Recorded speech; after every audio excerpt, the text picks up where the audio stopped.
Salut, je suis Nadège Chibogo Félista, coordonnatrice des Jeux Scholarship.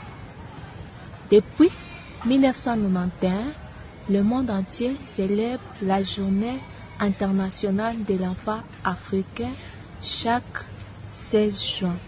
Et cela en mémoire des enfants tués à Soweto et de reconnaître leur courage à défendre leur droit à l'éducation.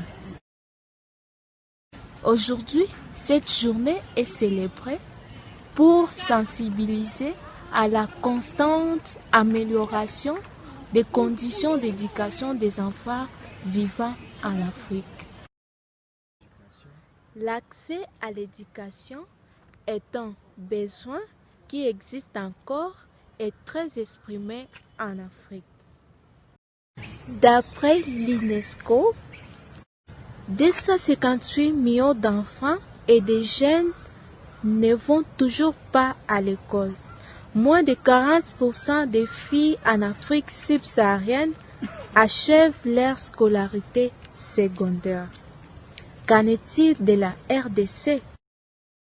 La République démocratique du Congo reste parmi l'un des pays avec le plus grand nombre d'enfants non scolarisés, a noté en mai 2019 le Partenariat mondial de l'éducation. Face à cette crise de la pandémie à COVID-19, cela a perturbé l'éducation avec environ 1,2 milliard d'élèves qui ne vont pas à l'école. Des recherches du Fonds Malala montrent que jusqu'à 10 millions de filles en âge de fréquenter les premiers cycles du secondaire ne retourneront jamais à l'école. La communauté Génération Épanouie, GEP en sigle, est un groupe de jeunes épris du désir de vouloir s'épanouir en mettant leurs dons et talents au service des autres. A constaté ce besoin pressant d'investir dans les compétences pour les jeunes et l'éducation des enfants et ainsi a mis sur pied une structure dénommée GEP Scholarship en 2016.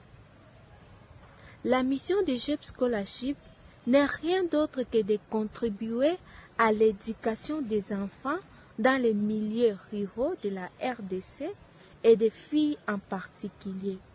Ceci parce qu'une fille éduquée augmentera ses revenus d'environ 10 à 20% pour chaque année supplémentaire de scolarité et réinvestira la majeure partie de ses revenus dans sa famille et sa communauté. Jusqu'en 2018, GEP Scholarship soutenait une cinquantaine d'enfants et en fin 2019, grâce au partenariat de Connect Her, GEP Scholarship a pu ajouter 70 autres filles à la liste des enfants que nous soutenons venant de Kasha, de Miti dans le territoire de Kabare, au sud Kivu et du territoire de Nyiragongo au nord Kivu. À l'occasion de cette journée, nous tenons à remercier tous ceux qui nous soutiennent et soutiennent l'éducation des enfants en général.